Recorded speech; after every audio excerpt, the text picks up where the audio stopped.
What if the feeling that life is meaningless isn't a crisis, but the first honest moment of your life? No motivation, no fake hope, just Camus and the truth.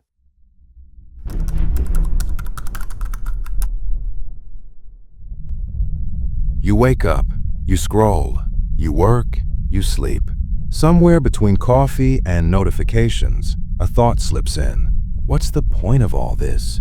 Not as a meltdown, not as drama, just a quiet background hum. Albert Camus noticed this long before social media, burnout, or hustle culture. He thought modern humans live inside a specific tension. We ache for life to have a clear, solid meaning, but the universe stays completely silent. No instructions, no grand plan sent to your inbox, no guarantee that effort turns into purpose. Camus called this collision between our need for meaning and the world's indifference the absurd. And here's the unsettling part. The universe isn't out to get you. It isn't kind, it isn't cruel. It's just not answering, which is a problem because humans hate silence. So we rush to fill it with noise. Job titles that sound important, hustle culture that makes exhaustion look noble, relationships we use as proof we matter, algorithms constantly telling us what to want next. But underneath all of that, the question remains, why am I doing any of this? Camus does something dangerous. He doesn't try to silence the question. He asks, what if life really has no built-in meaning? If that's true, is it terrifying, or is it the start of real freedom?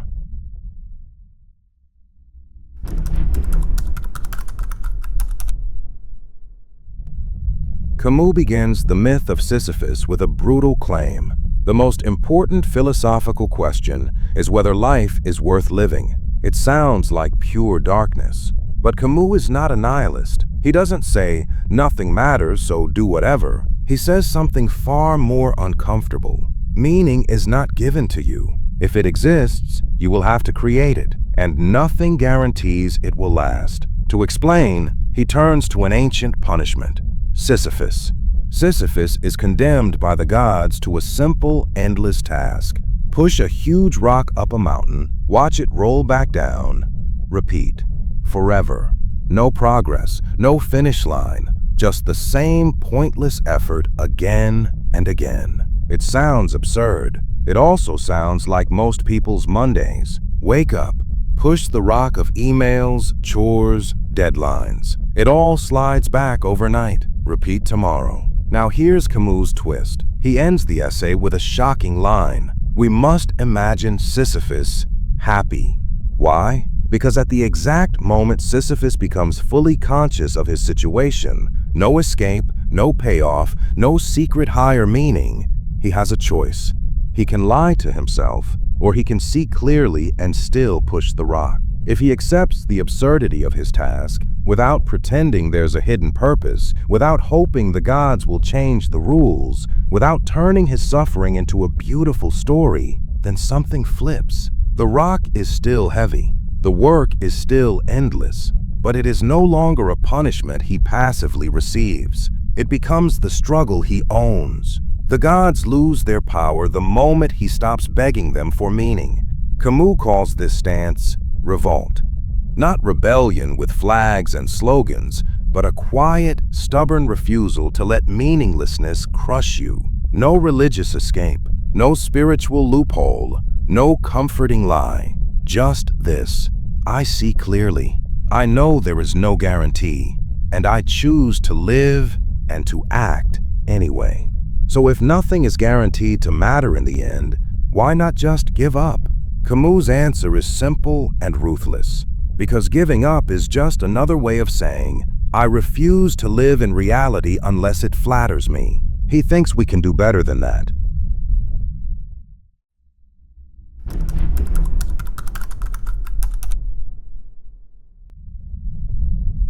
Camus believed we have three basic ways to deal with the absurd. Denial.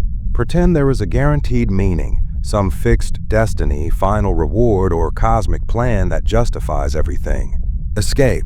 Numb yourself with distraction, endless scrolling, constant busyness, anything not to be alone with your thoughts. Revolt.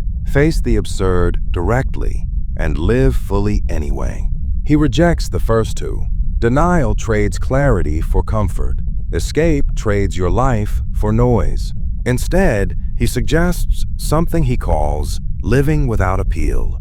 Living without appeal means no appeal to destiny to explain your pain, no appeal to a future reward to justify your present, no appeal to outside validation to prove you matter.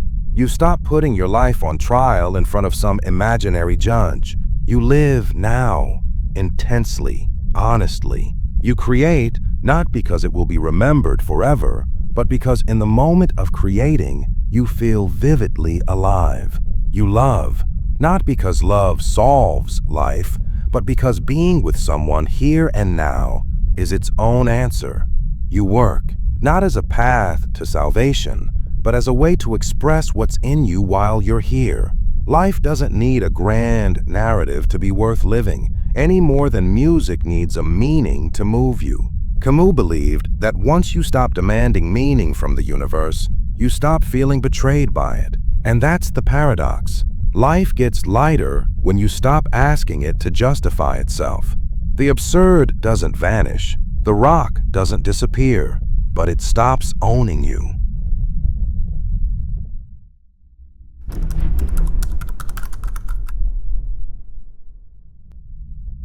Camus isn't saying life is meaningless, so nothing matters. He's saying life is raw. It offers no guarantees, and you still get to respond. So the next time everything feels pointless, when the question, "What's the point?" shows up again, don't panic. Don't rush to drown it out. You might be standing exactly where real freedom begins. Let me leave you with this. Do you think meaning is something we discover or something we create? Tell me what you think in the comments.